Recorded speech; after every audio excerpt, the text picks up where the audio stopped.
Okay, hey guys, welcome back. So in this quick video, I just want to talk briefly about when should you sell a property yourself or when should you use a realtor, okay? There's no perfect answer to this question, as you've probably understood from this course. There's no perfect answer to every question, but it's going to be based on two things. One, the price of the property, and two, is the realtor actually going to add value, okay? 10 out of 10 realtors will tell you, yes, they can sell your property for you, okay?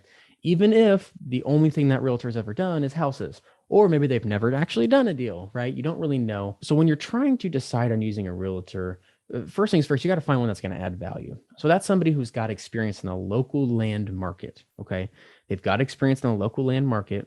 And then one thing you need to keep track of is do they answer the phone and do they go to listings? Okay. If they do those three things, they're a good candidate for a land realtor. But if they don't know the local market, they don't have any value. If they're not answering the phone or they're lazy there and they're not taking people out to the listings, those are the three things that you can't offer by selling it by owner. Okay. So some people solely sell through realtors. For example, I have a sales team on my land team. So I don't use as much realtors. We still do use them, but I have an internal sales team that handles a lot of our sales because of that exact thing. Realtors only add value in a couple key spots. And I find that most people that buy land, they're pretty prepared to buy. Where the realtor really adds value is being able to talk about the local market and showing up on site to the property, something that you normally can't do.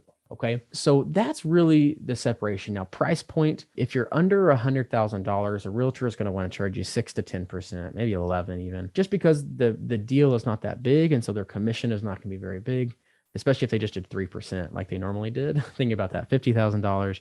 You make 3% on that. That's a grand or two. It's not even that much. So they're not going to be interested in that when they could be selling a $300,000 house and getting a 3 to 4% commission. So they're going to be expensive. So you want to make sure the asset's worth enough. Generally, I say $75,000 is kind of the tipping point. We've done less, but most of them are more. Whenever it's lower, really, if it's much lower than that, then you should just sell it internally. You don't need somebody to go out there. But once it starts getting over that, right, your buyers have a little different disposition. They may be a little more traditional in the fact that they want to show up and talk to somebody and sign papers in person, whatever. So realtors can add value there. I will say I've sold many properties in the $100,000 to $200,000 price point just from my internal team. So it's really a personal decision. If you can find a good quality realtor and they're going to help you with the sales effort, calls, text, emails, showings, then they're a good candidate. If they don't know that, if they don't have local knowledge, and if they're going to kind of be lazy, like for example, we have realtors that like we'll send them, like we don't anymore, but where we'd send them leads, we'd send them information, they'd never get called, they never get emailed.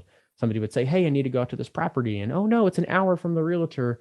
Like that's why you signed up for this, buddy, right? You need to drive out and meet people there. So when people aren't doing that, they're not going to really help you add any value and they're just going to suck your profit. So that's my general thoughts on for sale by owner versus using a realtor. Nothing really crazy to look out for there. Just make sure you're choosing a good quality realtor whenever you do. Okay. Talk to you guys in the next video.